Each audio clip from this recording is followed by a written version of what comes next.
아브라함은 이삭을 낳았습니다. 세월이 흘러 이삭의 아내 리브가가 쌍둥이를 임신했는데요. 하나님은 큰 자가 어린 자를 섬기리라 라고 말씀하십니다. 즉 둘째가 태어날 아이가 메시아의 혈통을 잇도록 선택되었다는 뜻입니다. 그런데 이삭은 이러한 말씀에도 불구하고 맏아들 에서에게 치중했고 둘째 야곱보다 에서를 편애하게 됩니다. 결국 장남 에서는 거만하고 버릇없고 고집세고 충동적인 사람으로 자랐고 둘째 야곱은 냉소적이며 울분에 찬 사람으로 자라게 됩니다. 이제 차세대 족장을 축복할 때가 되자 노년의 이삭은 하나님의 예언을 무시하고 장남 에서를 축복하려 듭니다. 그런데 잘 아시는 것처럼 야곱이 형을 가장해 눈이 어두운 아버지에게 들어가 감쪽같이 축복을 받아냅니다. 나중에 이 사실을 알게 된 에서는 야곱을 죽이려 들었고 그는 필사적으로 도망쳐 광야를 지나 외가가 있는 밧단 아람으로 피신합니다. 야곱의 인생은 파탄났습니다.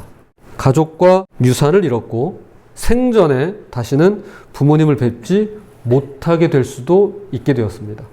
오늘 본문은 바로 이 지점에서부터 출발합니다. 외가에서는 야곱을 받아줍니다. 야곱은 그동안 있었던 일을 다 이야기하고 처음 한 달간 외가에 머물러 있게 됩니다. 창세기 29장 13절 14절입니다. 라반이 그의 생질 야곱의 소식을 듣고 달려와서 그를 영접하여 안고 입맞추며 자기 집으로 인도하여 드리니 야곱이 자기의 모든 일을 라반에게 말하며 라반이 이르되 너는 참으로 내 혈육이로다 하였더라. 야곱이 한 달을 그와 함께 거주하더니 이 한 달 동안 야곱이 양떼를 다루고 같이 생활하는 걸 유심히 지켜보면서 어느 정도 실력을 갖추었음을 확인한 외삼촌 라반은 그에게 같이 일해보자고 제안합니다. 라반이 야곱에게 이르되 내가 비록 내 생질이나 어찌 그저 내 일을 하겠느냐 내 품삯을 어떻게 할지 내게 말하라. 요즘 말로 하면 연봉 협상이죠. 얼마면 될까? 이런 겁니다. 연봉은 어떻게 하면 좋을까? 그러자 야곱이 이렇게 대답합니다. 둘째 딸 라헬을 원합니다. 야곱이 라헬을 더 사랑함으로 대답하되 내가 외삼촌의 작은 딸 라헬을 위하여 외삼촌에게 7년을 섬기리이다. 야곱은 라반의 연봉 제안에 라헬과의 혼인을 이야기합니다. 히브리어로 오늘 있는 이 본문을 직역하면요. 라헬은 몸매가 좋은 데다가 예쁘기까지 했다라는 뜻입니다. 즉 야곱은 그녀에게 홀딱 빠진 것입니다. 야곱이 신부값으로 제시한 7년간의 품삯은 당시의 통화가치로 따지면 엄청난 액수였습니다.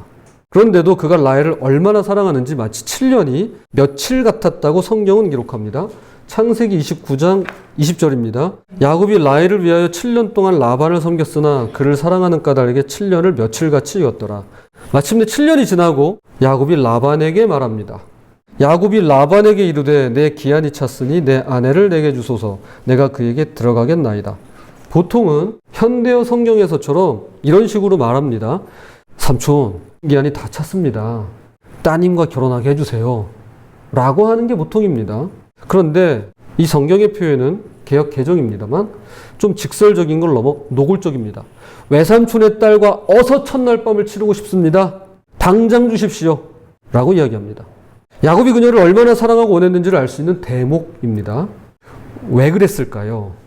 왜 이렇게까지 라헬을 원하는 걸까요? 사랑해서겠죠.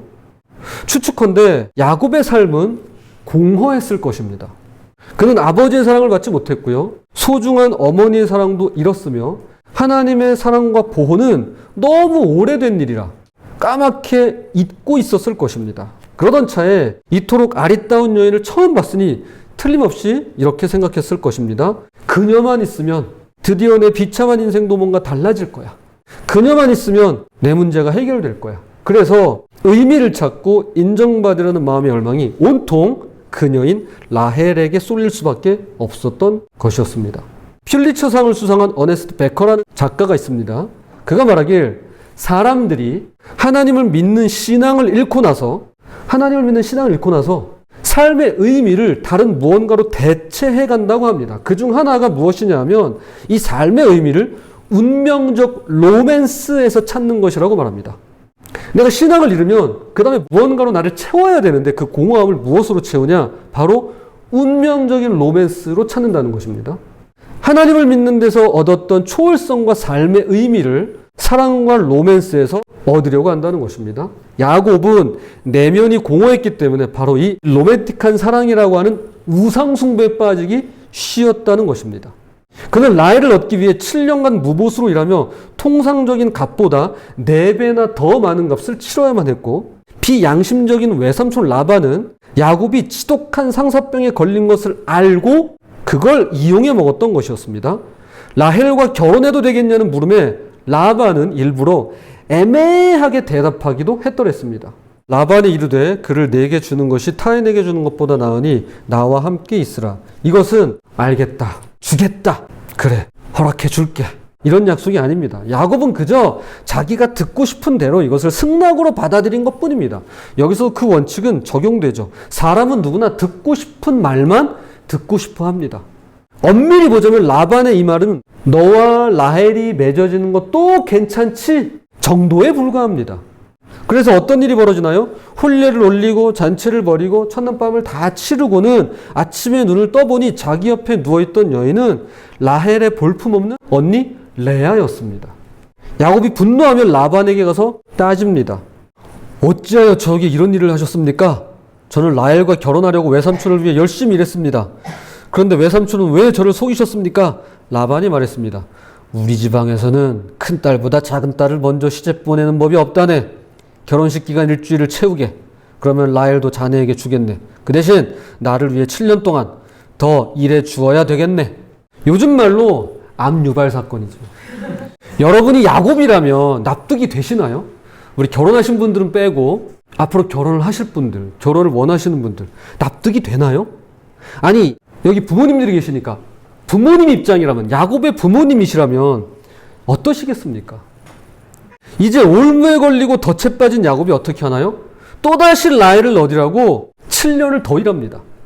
야곱은 어떻게 이렇게 쉽게 속아 넘어갈 수 있는 걸까요? 로맨틱한 사랑에 중독되어 있었기 때문입니다.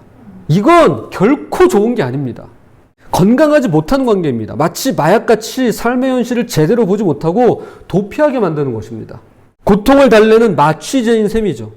요즘 우리 사회의 가장 큰 문제 중 하나가 바로 이거 아닐까요? 좋아요와 사랑을 가리키는 하트 이모티콘은 널리고 널렸는데 우리는 언제나 사랑에 굶주려 있습니다. 야곱에게 있어서 라헬은 단순히 아내가 아닙니다. 한마디로 구세주였습니다. 그녀를 어찌나 애절하게 원하고 필요로 하는지 그는 듣고 싶은 말만 들었고 보고 싶은 것만 보고 있는 것입니다. 그래서 라반의 속임수에 그렇게 쉽게 넘어갔던 것입니다. 야곱이 라헬을 우상으로 삼았던 증거가 그의 결혼 생활에 나타납니다. 결혼 이후 수십 년간 이 집에 우환이 끊이질 않았더랬습니다. 성경에 야곱처럼 사건, 사고가 많았던 인물도 아마 드물 것입니다. 가슴을 쓸어내리는 경험이 몇 번이고 죽을 고비를 수차례나 겪게 되죠. 오죽했으면 이집트 파라오 왕을 처음 만난 자리에서 자기 자신은 험악한 세월을 보냈다라고 말할까요? 여러분, 왕 앞에 가서 처음 만난 자리에서 제가 나이는 얼마 없어도 험악한 세월을 보냈습니다. 어떻게 이렇게 말합니까? 특히 레아의 아들들보다 라헬의 아들을 떠받들고 편애해서는 모든 자녀의 마음에 원망과 상처를 심어주었고 온 집안에 독소란 독소는 다 퍼뜨리게 됩니다. 10명의 형들이 요셉을 어떻게 대했는지는 그를 노예로 팔아넘긴 것만 보면 충분히 알고도 남습니다. 흔히 사랑에 빠진 것을 눈에 콩깍지가 씌었다라고 말합니다. 그런데 정말로 이 말처럼 눈에 콩깍지가 씌어져 아무것도 보이는 게 없다고 한다면 이것은 정말 큰 문제입니다. 그 해로움이 얼마나 크겠습니까? 이렇듯 우상숭배는 야곱의 삶을 망쳐 놓았습니다. 그리고 이 모든 일의 가장 큰 피해자는 다름 아닌 레아였습니다. 레아는 시력이 약하고 라헬은 곱고 아리따우니, 이걸 레아의 시력이 나빴다고 해석한 경우를 종종 보는데 문맥상 말이 안 됩니다. 이렇게 해야 말이 되겠죠. 레아는 시력이 약하나 라헬은 눈이 3.0이더라. 이렇게 해야 말이 됩니다. 그러므로 여기서 시력이 약하다는 말은 그녀가 사시였거나 어딘가 보기 흉했다는 뜻에 가까운 것입니다. 즉 레아는 그다지 볼품이 없었고 평생을 동생 라헬의 미모에 가려진 채로 살아야만 했다는 의미입니다. 그래서 라반은 레아와 결혼하려고 값을 치를 남자가 없으리라고 생각했을 테고 라헬을 결혼시켜 큰 돈을 챙기려면 먼저 레아부터 보내야 하는데 마침 상사병에 걸리고 로맨틱한 사랑에 푹 빠져서는 아무것도 보지 못하는 야곱이 걸려든 것이라고 보입니다. 그러나 레아의 입장에서 보면 이것은 끔찍한 일이죠. 아버지가 원하지 않던 딸이 이제는 남편도 원하지 않는 아내가 된 것입니다. 레아는 아무도 원하지 않는 그런 여자였습니다. 그럼 이런 레아는 어떻게 살아가야 하는 걸까요? 이제 레아를 통해서 오늘 말씀의 결론을 맺으려고 합니다. 이삭이 에서에게 그랬고 야곱이 라헬에게 그랬듯이 레아도 야곱에게 똑같이 반응했습니다. 마음의 희망을 야곱의 사랑을 얻어내는 데 두었더랬습니다. 야곱이 공허한 마음을 라헬에게서 찾으려고 했던 것처럼 레아는 남편 야곱에게서 찾으려고 안달복달 했더랬습니다. 당시 전통적인 가치관에 따라 레아는 아들을 낳기만 하면 남편도 나를 사랑해 줄 거야. 그러면 결국 내 불행한 삶도 해결될 거야 라고 생각했습니다. 그러나 자녀를 낳으면 낳을수록 그녀는 외로움 속으로 더 깊이 빠져들어가는 것을 말씀을 통해 알게 됩니다. 여호와께서는 레아가 업신여김을 받을 뿐 아니라 미움까지 받는 것을 안타깝게 여기시고는 레아에게 자식을 낳게 하셨다. 그러나 라헬은 자식을 낳지 못하였다. 레아가 임신하여 아들을 낳았다. 레아는 내가 이렇게 구박받는 것을 아시고 여호와께서 나를 돌아보셨구나. 이제는 남편이 나를 아껴주겠지 하면서 아들이로구나 라는 뜻으로 그 아이의 이름을 르우벤이라 지어 불렀다. 레아가 또 임신하여 아들을 낳았다. 레아는 여호와께서 내게 또 아들을 낳게 하셨구나. 남편한테서 사랑을 받지 못하고 미움만 받는 것을 그분께서 돌아보신 거야 하고는 들어주셨다라는 뜻으로 그 아이의 이름을 시므온이라 지어 불렀다. 레아가 또 잉태하여 아들을 낳았다. 레아는 내가 이렇게 남편에게 아들을 셋씩이나 낳아주었으니 남편이 이제는 나를 구박하지는 못하겠지. 어쩔 수 없이 내게 매달릴 거야 하면서 어쩔 수 없이 묶이다라는 뜻으로 그 아이를 레위라 이름 지어 불렀다. 이 가정의 속사정을 알고 레아의 처지와 형편이 보이니까 이 말씀이 얼마나 슬프게 다가오는지 모르겠습니다. 첫째 아들은 와 아들이다 라는 뜻의 르우벤, 둘째 아들은 그래 주님이 내 기도를 들어주셨어 라는 뜻의 시므온, 셋째 아들은 어쩔 수 없이 이제 남편이 나한테 묶일 거야 라는 뜻의 레위로 이름을 짓습니다. 말 끝마다 성경은 그녀가 남편에게 미움을 받았다, 사랑을 받지 못했다라고 기록합니다. 이것이 그녀의 인생이었어요. 얼마나 레아가 남편인 야곱을 의지하고 의존했는가를 단적으로 알 수 있는데요. 정말이지 구구절절 남편 사랑을 받고자 몸부림치는 그녀의 간절함과 동시에 생각대로 되지만은 않는 레아의 아픔이 느껴지는 것만 같습니다. 보통 이런 상황까지 가면 세 가지 반응이 나타납니다. 이거는 오늘날에 와서 여성에게만 해당되지 않습니다. 남성에게 오히려 더 크다고 볼 수도 있을 것 같습니다. 자, 세 가지 반응인데요. 첫 번째는 나를 실망시킨 그 대상을 탓하면서 더 나은 대상으로 옮겨갑니다. 요즘 말로 바꾸면 이렇게 하면 어떨까요? 환승연애? 계속 갈아타는 겁니다. 환승하는 거예요, 계속. 이렇게 되면 결국 우상숭배를 가속화시키는 영적 중독의 길이 돼버리고 맙니다.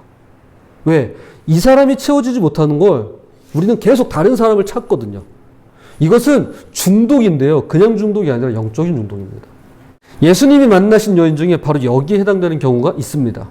요한복음 4장 17절에서 18절입니다. 여자가 대답하여 이르되 나는 남편이 없나이다. 예수께서 이르시되 내가 남편이 없다는 말이 옳도다. 너에게 남편 5이 있었고 지금 있는 자도 내 남편이 아니니 내 말이 참되도다. 그냥 남친이 아닙니다. 남사친은 더더욱 아닙니다. 남편입니다. 5명이 있었어요. 그런데 한 명 더 있어요. 지금 있는 이자도 남편이 아니래요. 남편이 있지만 동시에 없는 5명이나 그 대상을 바꿔봤지만 결국 영적 중독에 빠지는 우상숭배이기 때문에 아무 소용이 없는 것입니다. 자, 첫 번째입니다. 나를 실망시킨 그 대상을 탓하면서 더 나은 대상으로 옮겨갑니다. 계속해서 옮겨가는 것입니다. 두 번째 반응은 자신을 탓하면서 자책하는 것입니다. 어차피 나는 실패자야. 남들은 다 행복해 보이는데 나만 불행해. 나한테 뭔가 문제가 있어 라고 말이죠. 결국 우상숭배의 결과인 자기 혐오와 수치심에 더 빠져들게 되는 것입니다. 자, 마지막 세 번째는 오늘날 현대사회 우리 주위에 전염되고 팽배해져 가고 있는 현상인데요. 이 세상을 탓하면서 그냥 탓만하지 않고 남자 또는 여자를 모두 싸잡아서 혐오하고 저주하는 것입니다. 남녀 차별은 옛말입니다. 지금 남녀 혐오 문제가 매우 심각합니다. 제가 일전에도 한번 말씀 중에 이야기한 적이 있죠. 데이트 폭력에 이어서 데이트 살인이 3일에 1명꼴로 사망하고 있습니다. 남자까지 포함하면 더 많습니다. 결국 완고해지고 냉소적이고 공허해지면서 이것은 또 다른 우상숭배를 가져오는 비극으로 이어지게 될 뿐인 것입니다. 그렇다면 레아는 어떤 선택을 하고 어떻게 반응했을까요? 그녀는 C.S. 루이스가 순전한 기독교에서 말한 것처럼 위에 3가지 반응과는 다른 태도를 보입니다. 자, 그의 글을 인용하겠습니다. 이 세상에 어떤 경험으로도 채울 수 없는 갈망이 내 안에 있다면 가장 개연성 있는 설명은 내가 다른 세상, 즉 초월적이고 영원한 무언가를 위해 지어졌다는 것입니다. 어떤 경험으로도 나를 채울 수가 없어요. 나는 이것도 해보고 저것도 해보고 이 사람도 만나고 저 사람도 다 해봤는데 채워지지가 않는 겁니다. 그렇다면 가장 가능성 있는, 개연성 있는 설명은 내가 초월적이고 영원한 무언가를 위해서 지어졌다는 것입니다. 다른 걸로 채워야 된다는 거예요. 이 세상의 것이 아니라. 레아는 바로 이렇게 반응했습니다. 즉 삶의 모든 초점을 남편에게서 하나님 쪽으로 재조정합니다. 그녀가 처음엔 자신의 비참함과 슬픔을 가지고 남편의 사랑을 갈구하며 아들을 주심에 감사했다면 이제 루벤, 시므온 그리고 레위까지 출산한 뒤에 넷째 아들 유다를 낳을 때는 분위기가 180도로 바뀐 것을 발견하게 됩니다. 그가 또 임신하여 아들을 낳고 이르되 내가 이제는 여호와를 찬송하리로다 하고 이로 말미암아 그가 그의 이름을 유다라 하였고 그의 출산이 멈추었더라. 내가 이제는 여호와를 찬송하리로다. 이 고백에는 그녀의 당당한 기백이 묻어납니다. 이전까지 3아이를 낳고 선포하던 말과는 사뭇 다르죠. 그 3자녀에게 붙여준 이름과도 사뭇 다릅니다. 이번에는 남편이나 아이가, 자녀가 언급되어 있지 않습니다. 보세요. 당당하잖아요. 내가 이제는 하나님을 찬송하리로다. 여기엔 그녀의 결단과 다짐이 선명하게 나타나 있는 것입니다. 마침내 레아는 자기 마음의 가장 깊은 희망을 남편과 자녀에게서 거두어 여호와 하나님에게 둔 것입니다. 그녀의 초점은 이제 하나님 쪽으로만 향해 있습니다. 한때 야곱과 라반은 레아의 삶을 앗아갔지만 그녀는 주님께 마음을 들여 삶을 돌려받은 것입니다. 그렇게 레아가 여호와를 찬송하기 위해 낳은 유다를 통해 이스라엘의 성군 다윗이 나왔고 그 다윗을 통해 바로 예수 그리스도가 이 땅에 오신 것이죠. 결국 우리에게 완전하신 단 한 분의 신랑이요 남편이 계시는데요. 그분은 오직 예수님 한 분뿐이십니다. 고린도후서 11장 2절 여러분은 마치 순결한 처녀가 장차 자기 남편이 될 한 사람에게만 사랑을 바치듯이 오직 그리스도만을 사랑하십시오. 아무리 사랑이 좋다고는 하지만 저도 사랑이 좋아요. 사랑이 뭐길래? 우린 다 사랑을 원합니다. 사랑을 받기 원하고 그 사랑을 또 우리는 누군가에게 또 쏟기 원합니다. 아무리 사랑이 좋다고는 하지만 부디 하나님을 향한 그 사랑이 가장 커서 이 세상에 그 무엇도 우상이 되지 못하는, 될 수도 없는, 그래서 예수 그리스도의 그 크신 사랑을 알고 주님만을 가장 사랑하시는 저와 여러분이 되시기를 주님의 이름으로 부탁드립니다.